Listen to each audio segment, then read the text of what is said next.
Bon, le hibou s'est rangé. Moi, je pose mon cul sur ma chaise. J'avance. Pas trop non plus. Et puis, on va y aller. Bref.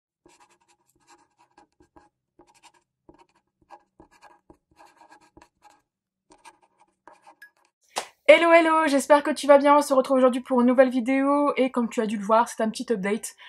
Ça faisait un petit moment que j'en avais pas fait. Et en fait, j'ai lu... Là, j'ai 4 livres à te présenter, sachant que j'en ai lu plus, en fait. Hein. J'ai lu en fait 4 plus... Enfin, en fait, j'ai lu une trilogie complète, sachant que j'ai pas les autres tomes, je les ai lus en numérique.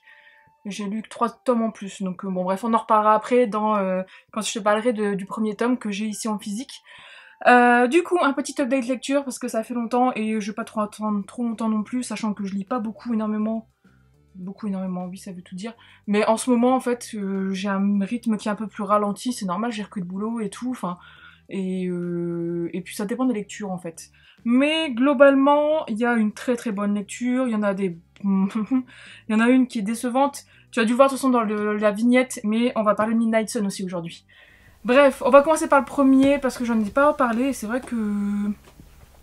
Bah, je suis con en fait, parce que je pensais que j'en ai déjà parlé en fait dans un update, mais en fait non. C'est le tome 2 de Kyla Marshall, du coup, l'ascension de Estelle Wagner. Si tu as regardé mon vlog de mes vacances, donc du mois de juillet, j'en parlais en fait, il me tentait trop, je voulais trop le lire et au final je l'ai sorti 2-3 livres après quoi, de ma pile à lire. Et du coup bah je l'ai lu, hein. J'ai pas encore lu le tome 3, mais franchement, je me suis retenue de pas lire tout de suite le tome 3, mais j'ai trop adoré ce tome 2. On en découvre beaucoup plus en fait sur l'univers et sur vraiment ce qu'est vraiment Kayla, ce qu'elle aspire à être en fait, enfin, ce qu'elle doit être ou ce qu'elle était. Bref, j'en dis pas plus, mais franchement, ça a été une super bonne lecture, ça s'est dévoré comme le premier. Hein. Et ça me fait plaisir parce que moi qui attends depuis désespérément très très longtemps après le tome 7 de Rebecca Keane, en fait lire une bonne bitlite comme ça à la française, ça me fait vraiment du bien au moral et aussi ça me fait du bien de retrouver des personnages en fait aussi attachants et un univers aussi complet, etc. Donc franchement, très bonne surprise sur ce tome 2. Niveau... Comment dire, niveau engouement, etc., au niveau de l'histoire, de développement de l'intrigue, je trouve que celui-ci est aussi bon que le premier. Franchement, j'ai pas de défaut particulier à donner. Franchement, il n'y a pas... Il y a de l'humour et tout. Enfin, franchement, si t'as pas lu cette saga, si t'aimes beaucoup l'urban fantasy, la beatlit plutôt, et si tu veux lui donner la chance à des auteurs françaises, fonce, hein. Fonce. Parce que ça vaut vraiment le coup. Et n'hésite pas à me dire du coup si tu as lu aussi cette saga. Je sais qu'il y en a pas mal qui ont lu cette saga. Parce que j'ai eu beaucoup de commentaires la dernière fois en me disant qu'il fallait que je lise la suite. Bah c'est déjà fait, ça commence et je vais bientôt lire le tome 3. Je pense, avant la fin de l'année c'est sûr, je vais me faire le tome 3. Parce que j'ai envie de terminer la saga aussi. Suite à ça, je me suis fait, comme d'habitude, hein, j'ai alterné avec une petite romance que j'avais depuis longtemps dans ma palle. C'est Fix It on You pardon, de Laureline Page, donc publié chez Hugo Roman dans la collection New Romance. C'est une vieille romance qui est sortie en 2015, il me semble. Et en fait, moi je l'avais eu à 1 € je crois, ou un truc du genre, enfin un peu moins de... Je crois que je l'avais acheté chez... Bah non, je l'ai acheté dans une vente privée, donc j'avais payé un peu moins cher que 17 €. Mais il me semble qu'à l'époque, j'avais quand même payé une dizaine d'euros, je suis pas sûre. Enfin bref. Donc je l'avais acheté, et puis je l'avais jamais lu, et je l'ai sorti là 5 ans plus tard dans ma palle. Comment te dire que le tome 1 ça allait, mais il me saoulait, et le tome 2, 3... En fait, le truc c'est que il me saoulait, mais j'avais envie de savoir quand même comment allait évoluer l'histoire. En gros, là, tu vas suivre, comment elle s'appelle déjà, Alia, ah ouais, alors, putain, j'arrive même pas à le dire. C'est Ailiana ou Eliana, en fait, c'est un A, enfin, ça commence par un A, donc c'est un prénom Eliana, moi je dirais ça comme ça, parce que c'est un E, A, bon, bref, en anglais. Et en gros, c'est une jeune femme qui vient de finir ses études et qui travaille dans un bar branché, en fait, enfin une boîte de nuit en fait à New York, c'est ça, hein, c'est à New York, hein, ouais, New York. Et en fait, cette boîte de nuit va être rachetée par, enfin elle aspire en fait à devenir manager dans cette boîte de nuit. Elle a fini quand même assez, si, major de promo. etc. Donc elle a des bonnes capacités en marketing, etc. Et en fait, elle, son objectif, c'est vraiment de devenir... comment, putain, je perds mes mots. C'est son objectif, en fait, c'est vraiment de devenir, en fait, du coup, manager de la boîte et puis de seconder le directeur. Le truc, c'est que la boîte va changer de direction et donc ça va être, Hudson Pierce va racheter la boîte. C'est un homme riche, homme d'affaires, etc. qui possède plein de boîtes et blablabla. Blabla. Je te fais pas de dessin. Et forcément, lui, il va être attiré par elle, elle par lui. Sauf que tous les deux ont un peu des grosses casseroles quand même. Elle, en fait, elle a quand même un casier un casier judiciaire, en fait, parce qu'elle a des problèmes psy, entre guillemets, où elle a poursuivi, en fait, son ancien petit ami, enfin, c'était de l'obsession, en fait. Bon, ouais, lui, en fait, c'est un connard, en fait, il sort avec les femmes pour les détruire et pour se foutre de leur gueule. Donc voilà, tu vois un peu le topo, comme par hasard, ils vont faire cric-crac boum, ça va partir en fusée, ça va être trop bien, ça va être le big love, mais ils vont pas avoir confiance en eux, enfin surtout elle va pas avoir confiance en lui, et inversement, blablabla, enfin bref, tu vois le bordel. Et ça dure 3 tomes comme ça. Ça dure 3 tomes comme ça, et il y a énormément de passages de cul, mais alors là, à toutes les sauces quoi. En fait, le problème, c'est que dès qu'il y a confrontation en fait entre les deux personnages, au niveau de leur ressenti, de leur façon de penser et de se ressentir des choses, puis de faire évoluer le couple, ah ben ils baisent un coup quoi. Donc, et puis ils baisent un coup, et puis c'est reparti comme en l'an 40, puis après ils se engueulent sur un truc parce que tu m'as pas dit je t'aime, nanana, et au final ça repart à coup, puis voilà, puis ça recommence. Et ça fait ça pendant les 3 tomes. Ça m'a saoulée, sachant qu'en fait, j'ai trouvé que leur problème, entre guillemets, psychologique était un peu petit. Enfin, je sais pas comment dire ça, mais voilà, on se cache beaucoup derrière ça, en fait. Et c'est beaucoup de répétitions. Après, je pense que c'est la traduction qui fait aussi. Parce que j'ai vu des fautes de français et des fautes des mots bizarres. En fait, des mots qui sont pas mis au bon endroit. Enfin, bref. Donc je pense que c'est la traduction qui est comme ça, à chaque fois c'est baiser, machin, enfin bref, toujours du grand art et du grand langage, on va dire. Après tu vas me dire, oui tu lis une romance, il ne faut pas s'attendre à autre chose. Oui, bien sûr, je m'y attends pas. Et c'est pas ça que je critique, mais c'est vrai que au final, il y en a trop, et c'est dommage parce que, en fait, si j'ai lu les 3 tomes, et d'ailleurs je te mettrai les couvertures des 3 tomes, enfin du 4 tomes, parce que le 4e tome, en fait, c'est le tome 1, c'est l'histoire au global, du point de vue d'Hudson. Donc celui-là, je t'avoue, je l'ai survolé. Mais si j'ai lu ces tomes, en fait, c'est juste que je voulais savoir comment ils allaient évoluer, comment le couple allait s'en sortir. C'était vraiment ce côté-là, en fait, qui m'intéressait. Mais après, le côté... en fait, puis en plus, ça se lit très vite. Mais le côté histoire d'amour, etc. Enfin... En fait, pour moi, ça aurait pu se terminer en un seul tome. Hein. Globalement, vu comment en plus ça se termine, j'ai pas trouvé ça de fifou. Et donc je me suis dit, voilà, ça aurait pu faire un seul tome, sachant que si c'est juste ça le truc du problème, le nœud, machin. En fait, t'as un mini rebondissement avec d'autres personnages secondaires qui sont super sympas. Par contre, les personnages secondaires, je trouvais ça vraiment bien foutu. Mais après, voilà, on n'est pas dans du grand art, quoi. Donc c'est lu, et puis c'est fait, et puis on verra. J'en dis pas plus, mais je pense que celui-là, il va se retrouver sur mon Vinted, parce que... J'ai pas forcément d'appétence à en lire. Je vais bloquer, je vais éteindre le son. Hop, parce que sinon ça va sonner. Donc du coup voilà. N'hésite pas à me dire si t'as lu cette du coup quadrilogie. Je sais même pas si ça se dit comme ça. Tétralogie, non. Tétralogie c'est 5. Je sais plus, enfin bref. C'est trilogie plus 1. Et me donner ton avis. C'est vrai que ça... En fait, si tu cherches une romance avec du cul et une histoire d'amour un peu... c'est quand même bien ficelé, mais après, voilà, ça casse pas 3 pattes à canard. Le suivant que j'ai lu, c'est La petite librairie des cœurs brisés. Et non, je me suis trompée. Bon, c'est pas grave, je te parle de celui-là et après on terminera avec Midnight Sun, en fait, avec le lourd. Donc j'ai lu, du coup, La petite librairie des cœurs brisés de Annie Darling, donc publié chez Milady. En fait, je l'avais acheté parce que le titre me donnait super envie. La couverture, elle est toute choupie. Et le résumé aussi, il me donnait vraiment envie. Mais en fait, ça n'a pas fait avec moi. Ça a été une bonne lecture, mais sans plus, quoi. Enfin, bonne lecture, devrais-je dire, ou plutôt lecture moyenne, quoi. Ça se lit très vite aussi, un peu comme les Six and New, et le truc c'est que... Ouais. En fait, j'ai pas trop aimé le style d'écriture de l'auteur qui est assez brouillon quand même. Enfin, on parle dans tous les sens quand même. J'ai pas. C'est même pas le style d'écriture en fait. Au final, c'est vraiment comment l'intrigue est développée et comment elle fait évoluer ses personnages. Parce qu'en fait, il y a un couple qui se forme quand même dans cette histoire. Et au final, le couple se forme les 10 dernières pages quoi. Enfin, on va dire, allez, je vais être 30 dernières pages.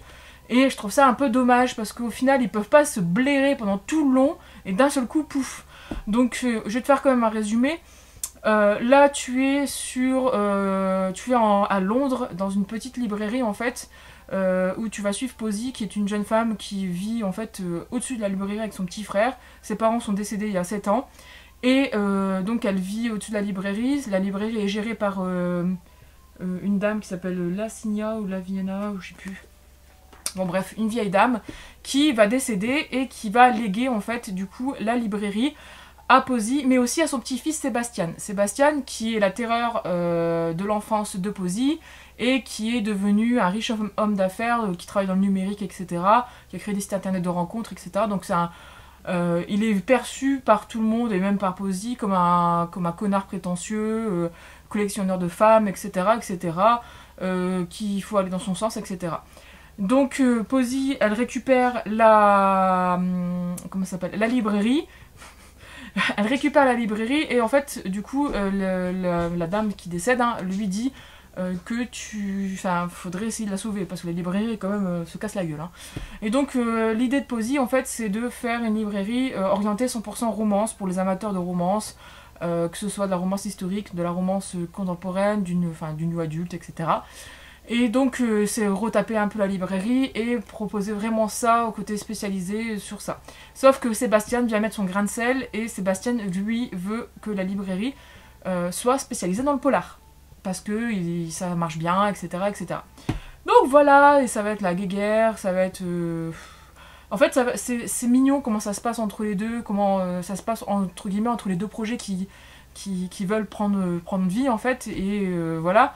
Mais sinon, niveau personnages secondaires, donc certains sont mignons, ça c'est clair, mais sans plus. Il y a des personnages quand même qui sont...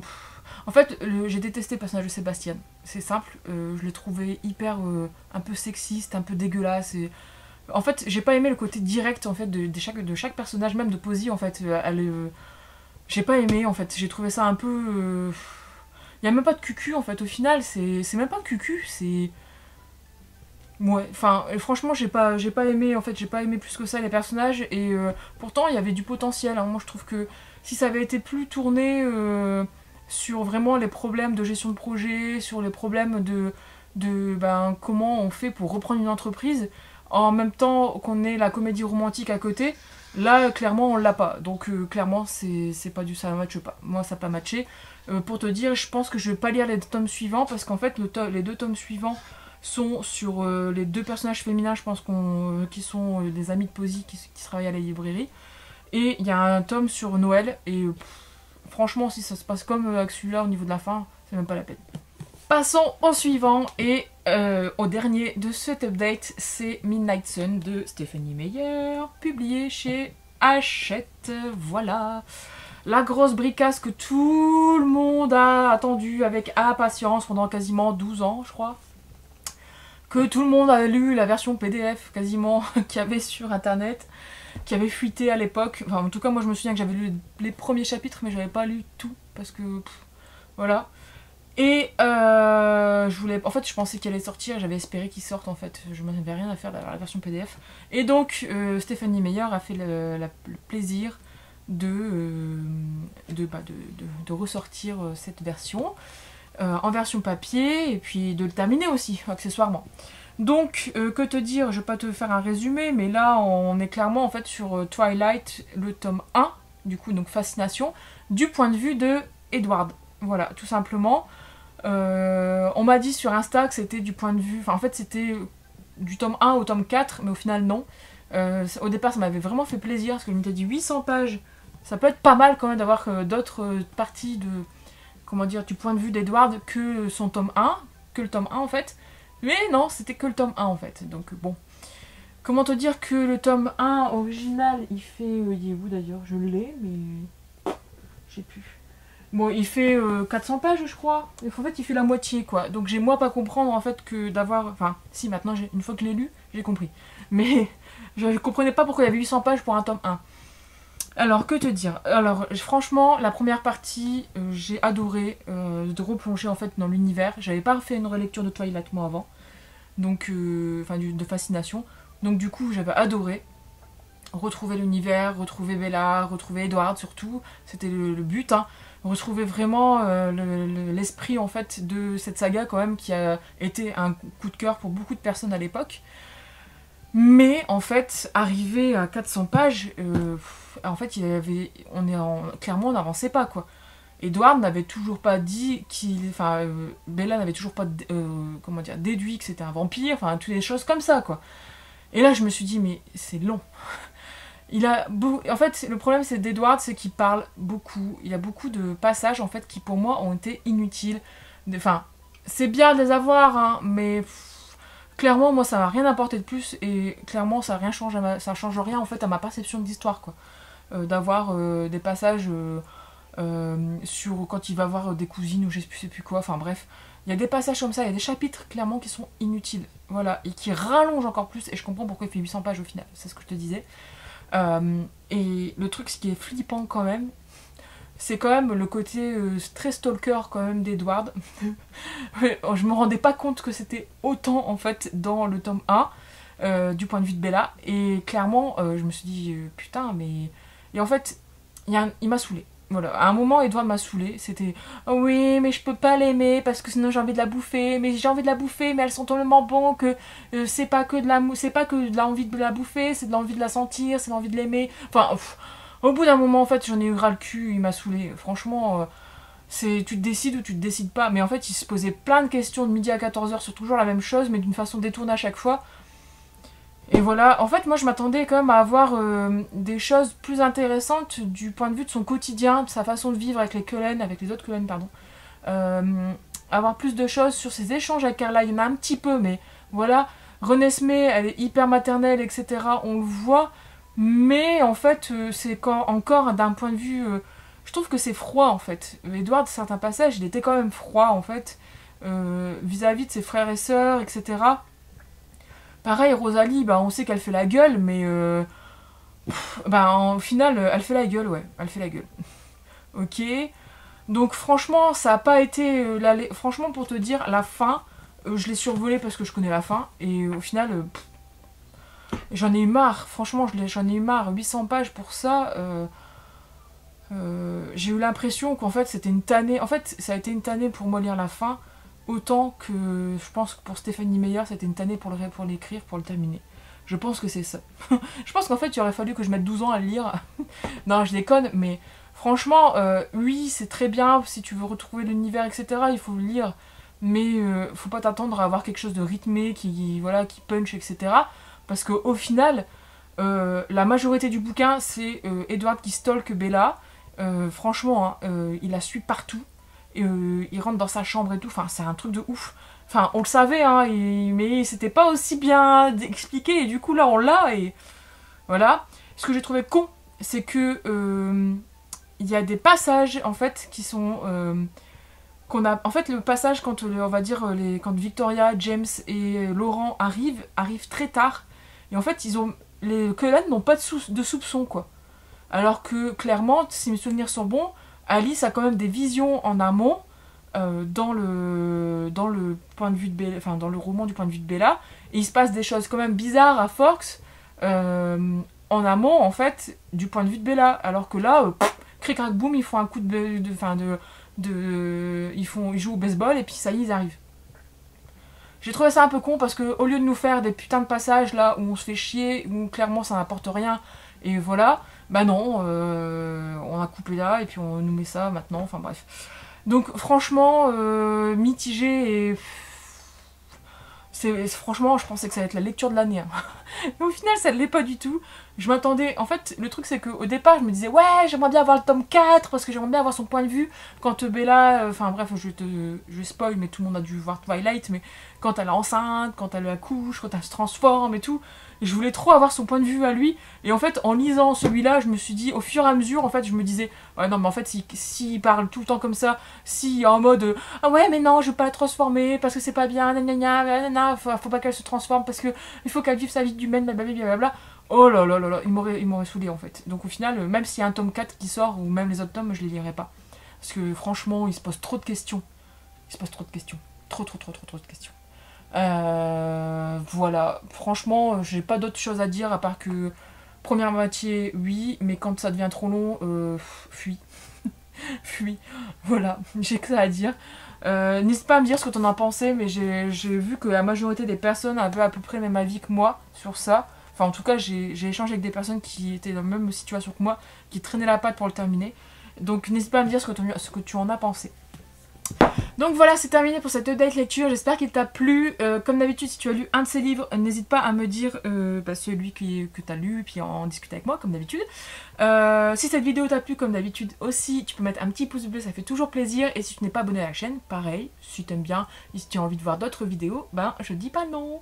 Voilà, du coup, on se dit à bientôt pour une prochaine vidéo.